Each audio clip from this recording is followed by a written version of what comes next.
So the show kicked off with the Usos. They entered the ring and they introduced their tribal chief. They celebrated that Roman Reigns is now the longest reigning Universal Champion of all time with a cool video of his achievements. Then after the video, Seth Rollins showed up and he ruined everything, saying that he don't trust Reigns and he wants straight one-on-one match with him at the Rumble without the Usos at ringside. So he said that he wants to fight the Usos tonight. Jey Uso said that there is no chance that he's gonna find a partner because no one likes him, but there is Kevin Owens. Yep, Kevin showed to SmackDown, and we're having Kevin Owens and Seth Rollins versus the Usos at the main event. But the stakes are raised because Seth Rollins said that if he beats the Usos, then they're barred from ringside. And Roman Reigns was like, no, no, no, this is not happening until I said so. And he raised up the stakes even more, saying that if Rollins wins, okay, the Usos will be barred from ringside and the Rumble. But if his cousins wins, then Rollins loses his championship opportunity. And he's taking a vacation until WrestleMania. Then Seth Rollins accepts, and there we have our main event for the evening. Then we have Kofi Kingston, Sir Kofi versus Madcap Moss from last week. Again, run it back. When Kofi went to the ramp, he pointed at the entrance, and there we see Big E. Yeah, Big E returned to SmackDown to just ensure that Baron Corbin will not interrupt in Kofi's match. That actually happened. Baron Corbin tried to ruin Kofi's match, but Big E sent him into the steel steps. Then Kofi hit Madcap Moss with Trouble in Paradise out of nowhere, 1, 2, 3. A big victory for Kofi. Then Corbin tried to get in the ring to attack Kofi from behind, but Big E was there for it. Corbin chickened out and Big E hit Madcap Moss with a big ending. Then we continue with Aaliyah versus Natalia. Yeah, that's right, run it back from last week. And Natalia is very angry on Aaliyah and she destroys Aaliyah. She continues to punish her and actually not stopping to stomping her in the corner, which leads to the referee disqualifying her and Aaliyah taking the victory. But she's still beating up Aaliyah in the middle of the ring.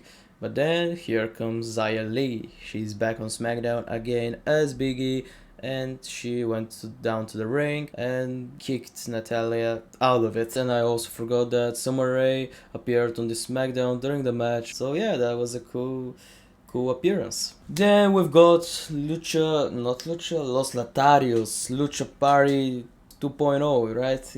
Yeah, Los Lotarios versus the Viking Raiders. The match was good, it was interesting, but still, Viking Raiders take the win. They are going up, takes the W's, and facing the Usos at Rumble. Let's see what will happen. After this, we see Naomi versus Charlotte Flair contenders match. But oh, look who's there! Yes, of course. Again, it's Sonya Deville. She is not letting Naomi to get close to that championship. Sonya is the special guest referee.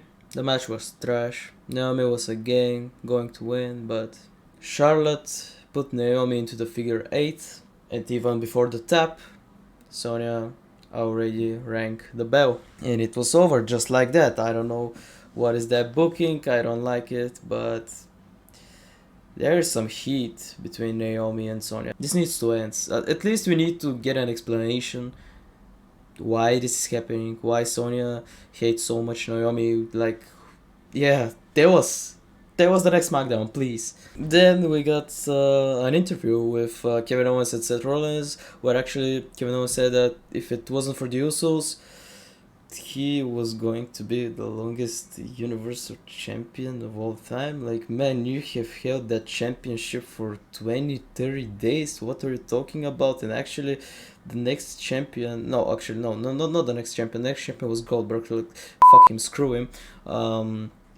The next champion, Brock Lesnar, was holding that championship for 504 days. So what are you talking about? You was gonna be the man. This is bullshit. But yeah, he said that if the Usos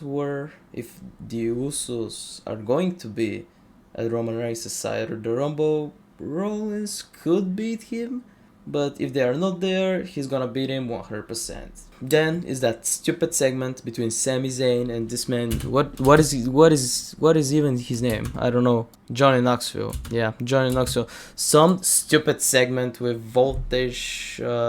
Think that Sami wants to hurt himself. I don't know, but it was off. Then Johnny Knoxville came. He took that thing. He attacked Sami Zayn with it. I don't know if that segment even wasn't on the show. I wouldn't be mad, I didn't like it. So next one we have Sheamus versus Ricochet, but also look who's back. Yeah, Rich Holland is back. His nose is okay. I hope so. Sheamus absolutely destroyed Ricochet. Didn't even give him a chance. Poor Ricochet. Then we see one very, very cringy interview between the Intercontinental Champion, who I don't know when he's gonna defend that championship, but that championship sucks at this moment. Yeah, an interview between Shinsuke, Rick Boops, and Jeff Jarrett, where no, let's skip it. I don't want to talk about it. And now let's move to the main event. Seth Rollins, Kevin Owens versus the Usos. The match was awesome. There were very good spots, and even more, there were very funny things like crashing down next. Rollins went for a stomp on Jimmy, but then Reigns surprised him with a Superman punch. The match ends with a win for Seth and Kevin by disqualification, and that means that the Usos are barred from ringside during the championship match between Rollins and Reigns at the Rumble.